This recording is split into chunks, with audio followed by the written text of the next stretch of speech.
लोकसभा चुनाव के बाद 80,000 शिक्षकों की बहाली, शिक्षा मंत्री का ऐलान। जी हां दोस्तों, बिहार के शिक्षा मंत्री कृष्णानंद वर्मा ने कहा है कि लोकसभा के चुनाव खत्म होने के बाद 80,000 शिक्षकों की बहाली की जाएगी और इसमें बीटेट सीटेट पास अभ्यर्थियों को मौका दिया जाएगा। यह फैसला, यह ऐलान ऐसे वक्त में आया है जब बिहार के 4 लाख शिक्षक बिहार सरकार से नाराज चल रहे हैं, जब उनका मामला समान काम का समान वेतन के फैसला उनके अनुरूप और उनके खिलाफ गया है और बिहार सरकार के पक्ष में गया है। तो कहीं यह बिहार सरकार का शिक्षकों को लुभाने के लिए एक लॉलीपॉप तो नहीं है? और क्या इस बहाली में बीटेट 2017 पास अभ्यर्थी और वो अभ्यर्थी जो गलत प्रश्नों के बदले नंबर की मांग कर रहे हैं, उन अभ्यर्थियों का बहाली हो पाएगी? और क्या जो 2013 उर्दू टेट पास अभ्यर्थी हैं और जिनका मामला अभी एचआरडी मंत्रालय पहुंचा है, क्या उनको भी उसमें बहाली होगी या उसमें बहाली नहीं हो पाएगी? आज हमने बात की बीटेट 2017 के केस जीतने वाले अभ्यर्थी नीरज कुमार से और इस पे कुछ हमने सवाल किया है। इस वीडियो में पूरी जानकारी दी जाएगी, लिहाजा वीडियो को आप आखिर तक जरूर देखिएगा। वीडियो को शुरू करने से कबल मैं गुजारिश करूंगा कि अगर अभी तक आपने हमारे चैनल को सब्सक्राइब नहीं किया है तो सब्सक्राइब करके बेल आइकन को दबा लीजिए ताकि आने वाले लेटेस्ट वीडियोस का नोटिफिकेशन आपको मिलता रहे। बिहार के शिक्षा मंत्री कृष्णानंद प्रसाद वर्मा ने शनिवार को कहा कि नियोजित शिक्षकों के प्रति हमारी पूरी सहानुभूति है और मुख्यमंत्री नीतीश कुमार शिक्षकों के असली शुभचिंतक हैं। लोकसभा चुनाव के बाद आचार संहिता हटने ही राज्य में करीब 80,000 प्राथमिक और माध्यमिक शिक्षकों की नियुक्ति की प्रक्रिया प्रारंभ की जाएगी। सुप्रीम कोर्ट का फैसला नहीं होने के चलते शिक्षकों के नियोजन रुकी हुई थी। उन्होंने कहा कि राज्य में माध्यमिक शिक्षक पात्रता परीक्षा और प्रारंभिक शिक्षक पात्रता परीक्षा में उत्तीर्ण सभी अभ्यर्थियों की बहाली की जाएगी। वैसे भी टीईटी में उत्तीर्ण अभ्यर्थियों की पात्रता अवधि इस साल खत्म होने वाली है। उन्होंने सुप्रीम कोर्ट के फैसला पर कोई टिप्पणी नहीं करते हुए कहा कि नियोजित शिक्षकों का समान काम के बदले समान वेतन देना संभव नहीं है, क्योंकि उनकी नियुक्ति स्थानीय स्तर की नियोजन इकाइयों के जरिए हुई है और नियमावली के अनुरूप नियत वेतन पर बहाल हैं।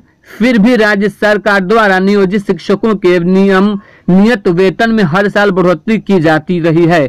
सरकार शिक्षकों को सम्मान देने में कभी पीछे नहीं रही है। तो दोस्तों, और उसके बाद ये फैसला ऐसे वक्त में आया है जब बिहार के तकरीबन 4 लाख शिक्षक बिहार सरकार से खफा और नाराज हैं, क्योंकि उनका 8 सालों से ये मांग चल रहा था कि उनको समान काम के बदले समान वेतन मिले। क्योंकि जब एक ही विद्यालय में एक ही काम करते हैं तो किसी शिक्षक का वेतन 60,000 और किसी का वेतन 18,000 आखिर ऐसा क्यों? यह मामला 8 साल तक चलने के बाद बिहार के हाई कोर्ट ने शिक्षकों के हित को देखते हुए उनके हक में फैसला दिया था, लेकिन बिहार सरकार ने उस फैसले को चैलेंज करते हुए सुप्रीम कोर्ट में अर्जी दी और यह 7 महीने तक फैसला को रिजर्व रखने के बाद सुप्रीम कोर्ट ने बिहार सरकार के पक्ष में फैसला दिया। तो अब देखने वाली बात यह होगी कि 2017 के जो अभ्यर्थी गलत प्रश्नों के बदले अंक को लेकर हाई कोर्ट गए थे और हाई कोर्ट के जजमेंट आने के बाद क्या उनका कितना जल्दी से जल्द उनका रिजल्ट जारी करके उनकी बहाली की जाती है। और उर्दू बांग्ला टीईटी अभ्यर्थी जिनका मामला अभी एचआरडी मंत्रालय में अटका हुआ है, और देखने वाली बात यह होगी कि बिहार सरकार कितनी जल्दी एचआरडी मंत्रालय से लेटर मंगवा के इनकी बहाली करती है और लेटर क्या आता है अब तक ये साफ नहीं हो सका है। और बिहार के शिक्षा मंत्री ने उर्दू टीईटी के बारे में अभी कोई प्रतिक्रिया नहीं दी है। हमने कुछ सवाल किया बिहार टीईटी 2017 के केस जीतने वाले अभ्यर्थी नीरज कुमार जी से और जानने की कोशिश की कि उनका इस विषय में क्या राय है। सर, समान काम समान वेतन पे सुप्रीम कोर्ट के फैसले के बाद क्या बीटेट 2017 के लिए राह आसान होगी या मुश्किल?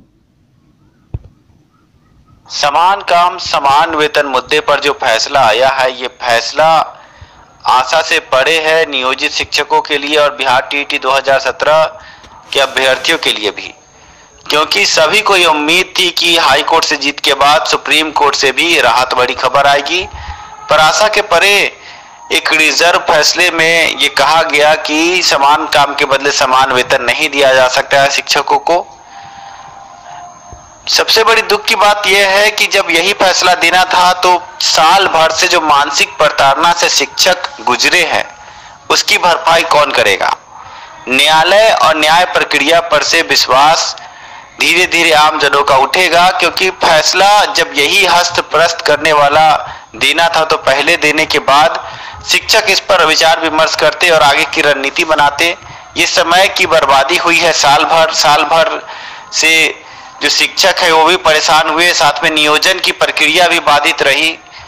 और 2017, 2013 और साथ में जो सीटेट पास अभ्यर्थी हैं उनको भी साल भर से आप देख रहे होंगे आंदोलन और तरह तरह के कार्य प्रणालियों से जूझना पड़ा। बिहार बोर्ड से, साथ में सरकार से, शिक्षा मंत्री से, ये कहाँ का इंसाफ है।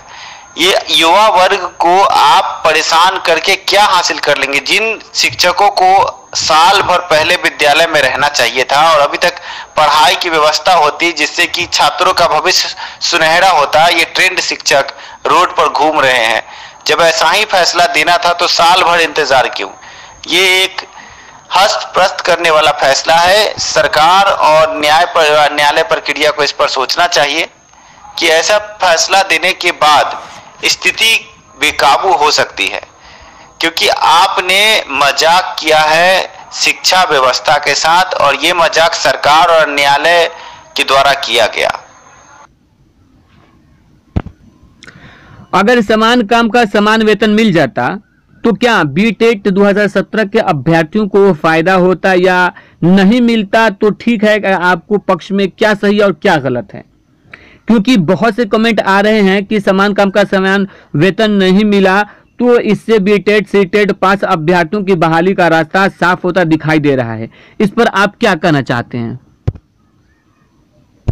जहां तक बात आप कह रहे हैं कि समान काम के बदले समान वेतन अगर मिलता और नहीं मिलता, हमारा मानना यह है कि शिक्षा व्यवस्था और शिक्षकों को पर्याप्त धन मिलना चाहिए, क्योंकि जब तक शिक्षकों को पर्याप्त धनराशि नहीं दी जाएगी जिससे कि वो अपना दैनिक कार्य सही ढंग से निपटा सकें, वो स्कूल के गतिविधियों पर सही ध्यान नहीं दे पाएंगे। और ऐसी स्थिति में जिस भविष्य की बात सरकार करती है वो भविष्य अधर में नजर आ रहा है, क्योंकि आप स्कूलों में देख सकते हैं खिचड़ी के नाम पर, साइकिल के नाम पर, पोशाक के नाम पर करोड़ों रुपए केंद्र सरकार और राज्य सरकार देती है, पर उसका सही इस्तेमाल नहीं होता और ये जग जाहिर है कि उस पैसे में घोटाला होता है।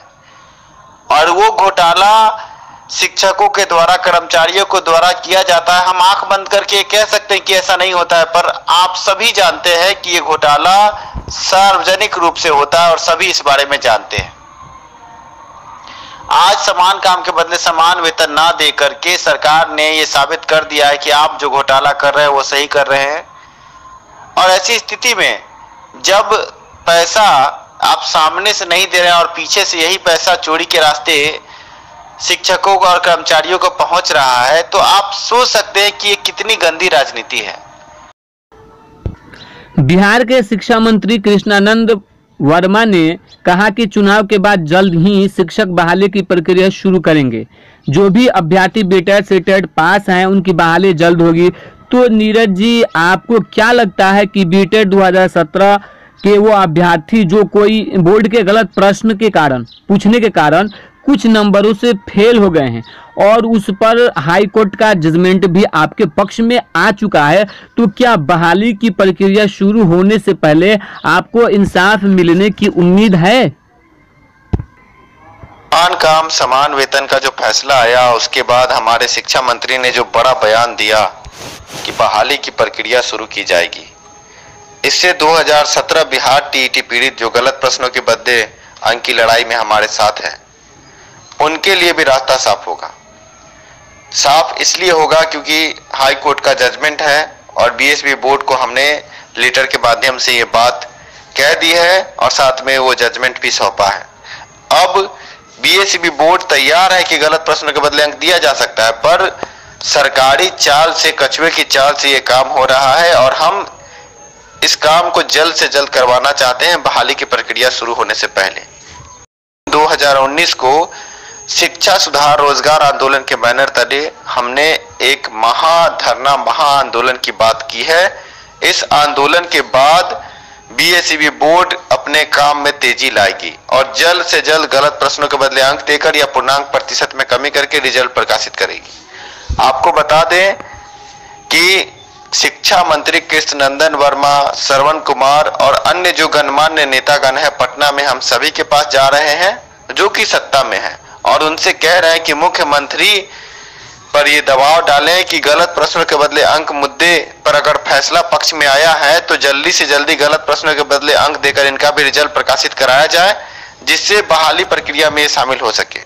और हमें पूर्ण 100% ये उम्मीद है कि ये काम होगा, गलत प्रश्नों के बदले अंक मिलेगा या पूर्णांक प्रतिशत में कमी होगी। हम बस ये चाहते हैं कि जो भी बिहार टीईटी 2017 पीड़ित अभ्यर्थी हैं अब एकजुट होकर 2019 को पटना की धरती पर आए और इस आंदोलन में हमारा साथ दे, इस महाआंदोलन में हमारा साथ दे। और मुझे पूरा विश्वास है कि शिक्षा सुधार रोजगार आंदोलन के साथ जुड़े हुए अभ्यर्थी जरूर आएंगे और ये काम सफल होगा। तो दोस्तों देखना यह है कि बीटेट 2017 के पास अभ्यर्थी या उर्दू बांग्ला टीईटी के पास अभ्यर्थियों को इस बहाली में शामिल होने का मौका मिल पाता है या नहीं। लेकिन मैं उर्दू बांग्ला टीईटी के अभ्यर्थियों से और खास करके जो उसके जिम्मेदारान हैं, जो उस संघ के लीडर हैं, उन सबों से मैं रिक्वेस्ट करता हूं कि आप अपने काम को तेजी लाएं और जितना मुमकिन हो सके जल्द से जल्द सरकार पे दबाव बनाने का काम करें और ताकि आप इस बहाली की प्रक्रिया में शामिल हो सकते हैं। जैसा कि नीरज जी ने बताया कि 27 मई को पटना में महाआंदोलन बीटेट 2017 के अभ्यर्थियों की तरफ से किया जा रहा है और उसमें अपने हक की मांग, गलत प्रश्नों के बदले नंबर की मांग बोर्ड के सामने रखेंगे। तो दोस्तों उम्मीद करता हूं कि 2017 और बीटेट और सीटेट तमाम उम्मीदवारों के लिए जितना जल्द से जल्द हो सके बहाली की प्रक्रिया जल्द से शुरू हो और इनको स्कूल में वो एक टीचर की हैसियत से बहाल हो, यही हम शुभकामना व्यक्त करते हैं। और वीडियो अच्छी लगी तो आप लाइक कीजिए और ज़्यादा से ज़्यादा लोगों तक शेयर कीजिए और चैनल को सब्सक्राइब जरूर कीजिए।